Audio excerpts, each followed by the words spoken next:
Hey peddlers, welcome back to a brand new video. In this video, I'll be telling you guys when you should upgrade your entry-level road bike / race bike. So without further ado, let's get right into this video. Now, it wasn't too far ago that I actually made a video on this exact topic, but it was called why you shouldn't upgrade your entry-level road bike / race bike. So it's actually opposite of what we're going to cover in this video. And at that time, a lot of the points that I made still made sense, but with the more writing I did and the more thinking and just seeing what you could get for the best value, my opinion has slightly changed. So because I get this question asked a lot, I thought I'd make a video really talking about it and giving you guys my real world experience. So that's what we're going to jump into right now. So let's see. So right now we're taking a look at an Orbea Orca M30, a pretty standard, good, all-around entry-level road bike / race bike, retailing for $2,400 USD, and it comes with a 105 hydraulic group set, 11 speed, with a carbon fiber frame. The fork is carbon fiber, but the steer is aluminum, and that basically, the cable integration is very clean as well. So this is basically the standard, what I say,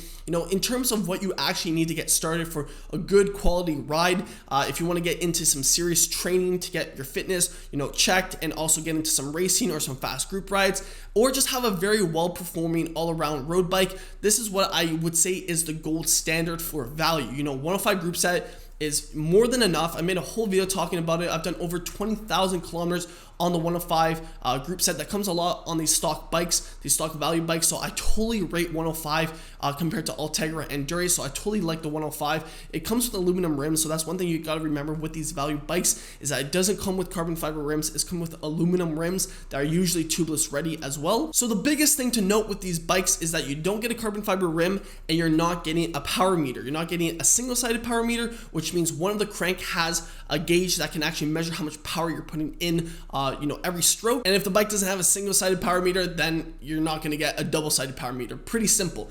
So that's the biggest thing you don't see on these value race bikes or value entry-level road bikes, is that you don't get carbon rims or power, which is pretty understandable since the bike is $2,400 USD. You're not paying what I would say the standard for that value is at least, and this is at least because a lot of bikes that have a power meter or carbon rims are going to be at least $4,300 USD. That's usually like the cheapest. So usually you're going to be paying anywhere to $5,000 to $6,000 USD to have a dual-sided power meter and carbon rims. There are some bikes that you can actually get that have a dual-sided power meter and carbon rims for $4,300 USD, but that's pretty rare. So usually I would say on average the ballpark for having those dual-sided power meter and carbon rims, you're looking at around $5,000, $6,000 USD. So what I said in the old video was if you get a bike like the Orbea Orca M30 that we're taking a look at right now with the 105 group set, the carbon fiber frame and fork and aluminum steer, aluminum rims, and you get really into racing, or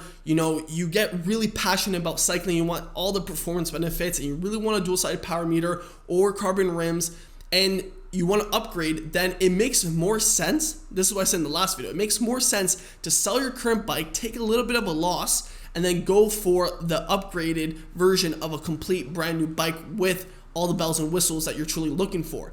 And I would still say that's the easiest. And that's what I was trying to really promote in that video, was that in terms of someone that's just getting into cycling, it's a lot harder to do all this research and really figure out, okay, where can I source a good power meter, or how can I get a good power meter versus how can I get some good carbon fiber rims for a good price, and really know what's going to be compatible. Like, it's a lot of stress. And the one thing that I find, other than if you're looking on YouTube or forums where people are going to be nice and explain stuff to you, if you go to a bike shop and explain, hey, I want to upgrade, they usually always try to sell whatever they have laying around in the shop. That's just normal. Now, obviously, some bike shops are very good and they'll tell you, you can get, wheels from here, here, and here. But usually it makes sense. It's a business. They're going to try to sell you stuff that they have. So for that reason, I would still say, for a normal cyclist that just got into the sport, that might just be getting into serious racing, the easiest way and probably the best value way that you're not going to lose, hundreds of dollars making some foolish mistakes that I've seen people make because either the wheels are not compatible when they try to upgrade,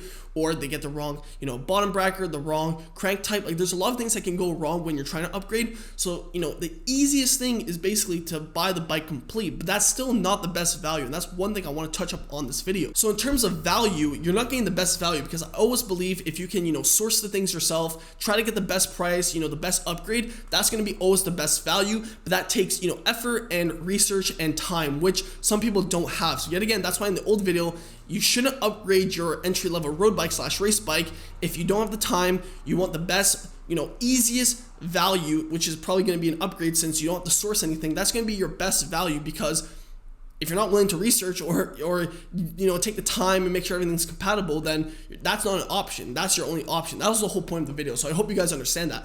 So taking a look at the Orbea right now, we don't have a dual-side power meter, like I said, and we don't have carbon fiber rims. Having a dual-side power meter on my bike is really good for training and racing, but I don't think it's super critical or important. I've raced in the past with a single-sided power meter and have done perfectly fine, and that, the power accuracy is pretty accurate to begin with. Then again, there's a lot of controversy in terms of how accurate dual-sided power meter is as well. So for the gist of it, a single-sided power meter is totally fine until you get into, let's say, tier 1 racing or state / provincial level racing. You'll be fine with a single-sided power meter. And in terms of just being a good, strong rider that really cares about performance and fitness, or just leisure and doing some fast group rides, a single-sided power meter is more than enough. So that's one thing I really want to promote, is don't get sucked into a dual-sided power meter necessarily. And then in terms of aluminum rims, I really had a decent time on aluminum rims in general. In terms of training, I don't really care if it's a little bit heavier. Now, in terms of racing, I will never lie and say,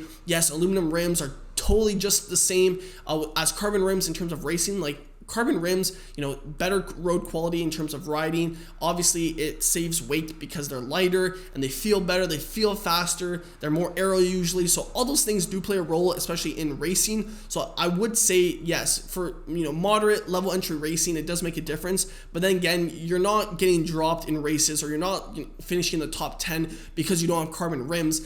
I always will highlight this, is that your fitness is the best fitness, and I would say bike fit is your best determinant of success on the bike when it comes to racing to begin with, especially on those low ranks.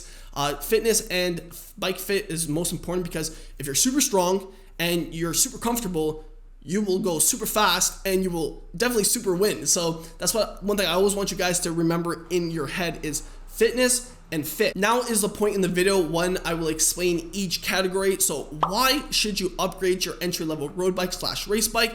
And the why is because you want to be stronger. So having power to train by lets you do workouts, lets you pace better. So that will just make you a better overall rider. And on top of that, you would want to have better wheels, which is carbon fiber rims, because they're lighter and they do feel better. So that's the why. The when is basically when you get to the point that you're pretty much tapped out your fitness to what you can do without power. So you're going pretty fast on group rides, you're doing pretty well in races, and your fitness is pretty strong. But you'll get to the point where you say, I can take my fitness to the next level if I train with power and workouts and gauge my effort. So that's pretty much the when. And on top of that too, if you get into racing, you'll want to have, that's the when, you'll want to have better rims. So the how is the part that I love to talk about. It's the tech side of cycling, and I find Stage's power meters to be really good. Not sponsored, but I have used them in the past, and they do very good, accurate power readings, especially single-sided. So if our bike comes for 2,400 USD with a 105 group set, you want to keep it 105. You don't need to upgrade. Like I said, 105, especially this gen, is amazing. So I would keep 105, and I would get a single-sided Gen 3 Stages power meter, left side, and that's retailing for 239 USD, which is very, very fair. Like this will be the difference between getting dropped and crushing the peloton. So I would add that onto the tally, and we will tally it up after.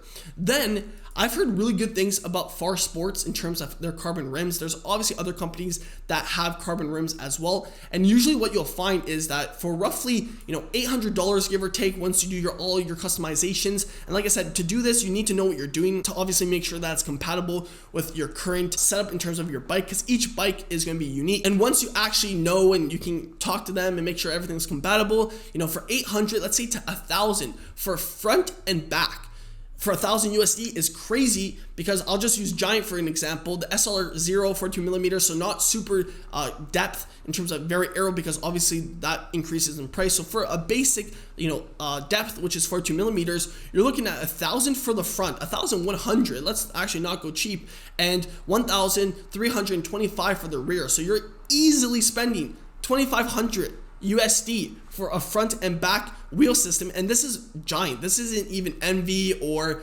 other or let's say Zip. Like, these are not this is not an expensive company that produces carbon rims. So you can only imagine what MV or, you know, Zips are. Like those are a lot more expensive. So for 800 to 1000 USD for a front and back wheel system that's carbon, it's totally awesome. So we'll add that onto the price. So we have 2400 USD, you have $239 for the single-sided 105 power meter. On top of that, you have the $800 rims, which is a total upgrade of 1039 USD. We'll add that on to the price of the bike, which is 2400 USD, and that gives you a total of 3439 USD. Now, if we compare that to, like I said, the basic standard race bike that has a dual-sided power meter and carbon rims, and that's a giant bike, which usually has a pretty good value in terms of componentry and what you get. And like I said, the normal standard, you know, bike that has a dual-sided power meter and carbon rims, like a Specialized or like a Trek at those higher end levels, you're easily spending 5,000, 6,000 USD, for being honest. But if we use the lowest, you know, examples, which is a giant TCR that has that, that's 4,300 USD. So if we did it our way, took this bike, upgraded with the single-sided power meter and some carbon rims, you'd be saving around 861 USD to 900 USD. So the bike, like I said, is 3439 USD, the 105 group set bike that we upgraded, the Orbea Orca M30 as an example. And compared to the dual-sided power meter bike that has the carbon fiber rims and comes stock ready, that's roughly 4,300 to, let's say, 5,000. So if we're being honest, there is a big price difference easily in terms of savings if you do it your way versus buying it outright. Easily anywhere between $1,000 to honestly $2,000. Like it really depends on the brand, because some brands like to jack the price up. Just a quick correction that I want to make: the TCR Advanced Pro 1 disc with the dual-sided power meter and carbon rims, they actually raised the price, so it's not even 4,300, it's 4,500 USD. So the price difference between us upgrading the Orbea Orca with the carbon rims and the single-sided power meter, the price difference is easily you're saving $1,000 doing it your own way, upgrading this bike, rather than buying the TCR Advanced Pro 1 disc for 4,500 USD outright. So it's just crazy. I think when I made that video, it was just for a lot of people that were getting into the sport, that were asking questions. And for the most part, if you're just getting into cycling, you know, you might have it in the back of your head, you know what, I might want to get to racing. I see me being serious in terms of cycling, but you'll never know that. So I always hate seeing people, and I've seen it so many times, that people buy 4,500 USD bikes like this with carbon fiber rims, Ultegra, dual-sided power meter, and they never use the power meter, they barely ride, and it really just makes me so sad when they could have bought a bike for 2,400 USD, save $2,000, see if they like the sport, and worst case, if they don't lose that much money, because it's a lot easier. Obviously, you lose money anytime you buy a bike because of depreciation, but it's a lot easier to sell a 2,400 USD bike than it is to sell a 4,500 USD bike. Obviously, it's supply and demand based, but usually it's just, you know, you can cut your losses on a 2,400 USD bike than it is to cut your losses on a 4,500 USD bike. If you don't get the money that you're actually asking for, then you're going to lose more. Like, that's just the name of the game. So, you know, it just really makes me sad that that's what happened. So I always like to say, like, the whole point with the old video is that, you know, you shouldn't upgrade your, you know, level entry road bike if you don't really know what you're doing, especially if you just got into cycling. Like, take some time, really get to the point where you're maxing out your fitness, you're getting as fit as you can, you're crushing your local crits, because you can race crits and not really have to train with power. I would say for the low level entry crits, you should be able to place top 10 until you get to like the higher ranks of like your crit, with just riding a lot and doing fast group rides. Like, you really don't need a power meter, and you don't need carbon rims. Like, this is aluminum rims, no power meter. And then once you start crushing that, then you should upgrade your level entry road bike at that point. And by that time, you'll have enough time in the sport where you'll meet people, you know, learn a lot more bike tech, which is what happened to me. I gradually learned all this stuff, and you'll get to the point where, you know, you start learning, oh, single-sided stages. I can buy some carbon rims from China, which, you know, are reputable and are only getting more reputable as time goes on, because if we're being honest, all these frames are being made in China or Taiwan and being pieced together. So as long as you do the research, make sure that, you know, these are good quality rims, which you should always do your own research. I've seen, you know, top of the tier branded carbon products fail. So, you know, it really depends. A lot of the times you might get lucky, you might not. Then again, for the most part, I've had Chinese rims on my bikes, and I've ridden more than, you know, 10,000 kilometers on them, raced on them. I haven't had a problem. So it really is important that you do the research, you see the, you know, reviews, And that goes with any product within the cycling industry. I always like to promote that. So with that being said, there will come a time when you know when to upgrade, and at that point I do think you can still save a lot of money, and that is the best value. To put this subject to rest of why you shouldn't upgrade your entry-level road bike, or why should you upgrade your entry-level road bike, it's very simple. If you are just getting into the sport and you barely have raced or really became as fit as you can, you shouldn't upgrade your entry-level road bike just because you want it more flashy and look more, techie on your bike because you got a power meter and all that stuff. No, you should not. But if you get to the point where you're smashing it, you're getting fit, you're racing, and you want to take your performance and, overall bike to the next level, then you should totally upgrade your entry-level road bike and actually do the research to get the best value. And I suggest a single-sided power meter with some Chinese carbon rims, and you basically save a lot of money, and having top tier performance that is very hard to come by when you buy the bike fully stock out of the box. So I hope this video was easy to follow. Watch it a couple times, because definitely when I started watching cycling videos, when I first got into cycling, I was really confused, but now I'm not. It just takes time to, grasp the knowledge. So hopefully I clarified some things that might have been, pretty confusing, especially with social media promoting all this stuff. It can be very, confusing. You start thinking, do I need carbon rims, carbon frame? I know for me, that's what happened. I'm like, oh, I got into cycling, I have an aluminum bike, I need a carbon frame. And everyone that I race against has carbon. And I pretty much upgraded that season after to a carbon fiber frame. But I know if I would have stayed on an aluminum frame and just trained harder, I probably would have had a better performance in terms of racing, finishes. So it is what it is. You live and learn. Smash the like button, subscribe to the channel if you have not. Leave some suggestions for some videos that you want me to cover. And until the next one, keep on pedaling.